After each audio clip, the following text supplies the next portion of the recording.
قربانی صرف جانور کی نہیں، دل کی بھی ہوتی ہے۔ الحمدللہ رب العالمین والصلاۃ والسلام علی سید المرسلین، اما بعد۔ میرے عزیز بھائیوں اور بہنوں، قربانی ایک ایسا عمل ہے جو ہمیں حضرت ابراہیم علیہ السلام اور حضرت اسماعیل علیہ السلام کی قربانیوں کی یاد دلاتا ہے۔ یہ صرف ایک جانور ذبح کرنا نہیں، بلکہ اپنی خواہشات، غرور، تکبر اور دنیا کی محبت کو اللہ کے لیے ذبح کرنا ہے۔ قربانی کا مفہوم صرف گوشت کاٹنے تک محدود نہیں، یہ تو دل کو اللہ کے حضور پیش کرنے کا نام ہے۔ یہ وہ عبادت ہے جو اللہ کے سب سے محبوب بندوں نے کی اور قیامت تک اہل ایمان کو اس میں خیر و برکت کا پیغام دیا۔ لن ینال اللہ لحومها ولا دماؤها ولکن ینالہ التقوی منکم۔ نہ ان کا گوشت اللہ تک پہنچتا ہے اور نہ ان کا خون، بلکہ تمہارا تقوی اس تک پہنچتا ہے۔ یعنی اللہ کو جانور کا گوشت یا خون نہیں چاہیے، بلکہ دل کی پاکیزگی اور اخلاص درکار ہے۔ اللہ دیکھتا ہے کہ تم نے یہ قربانی کس نیت سے دی، کون سی چیز اللہ کے لیے چھوڑ دی اور کتنی محبت اللہ سے ہے۔ حضرت ابراہیم کا خواب۔ جب حضرت ابراہیم علیہ السلام نے خواب میں دیکھا کہ وہ اپنے بیٹے اسماعیل علیہ السلام کو ذبح کر رہے ہیں، تو انہوں نے فوراً عمل کا ارادہ کیا۔ حضرت اسماعیل نے کیا کہا، ابا جان، جو آپ کو حکم دیا گیا ہے وہ کر گزریے، انشاءاللہ آپ مجھے صبر کرنے والوں میں پائیں گے۔ سورۃ الصافات۔ یہی ہے اسلام کا اصل روح، اللہ کے حکم کے سامنے سر تسلیم خم کرنا۔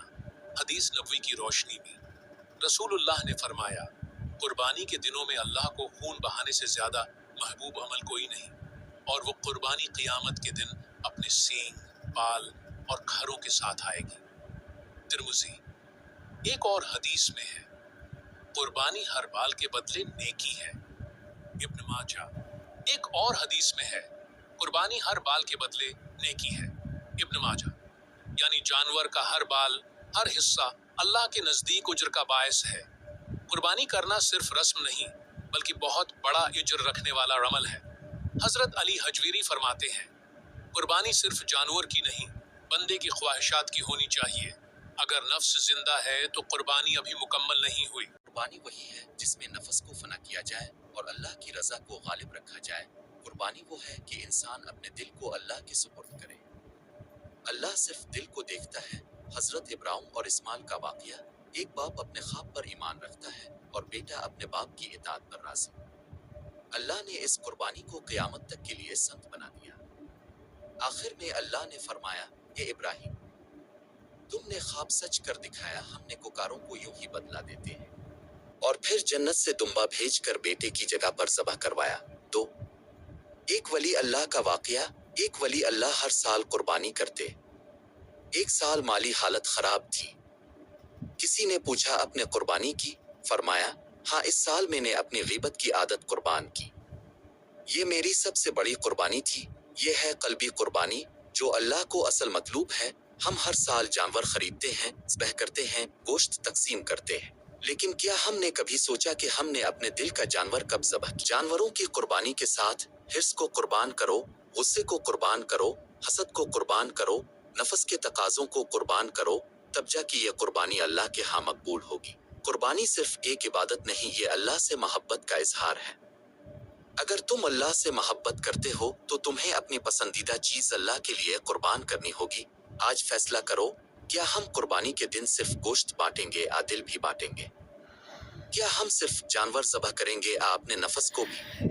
دعا اللهم تقبل منا هذه القربانة كما تقبلت من عبدك ونبيك إبراهيم عليه السلام ومن حبيبك محمد صلى الله عليه وسلم، وارزقنا تقواك ورضاك واجعل قلوبنا لك مخلصة يا أرحم الراحمين یا اللہ۔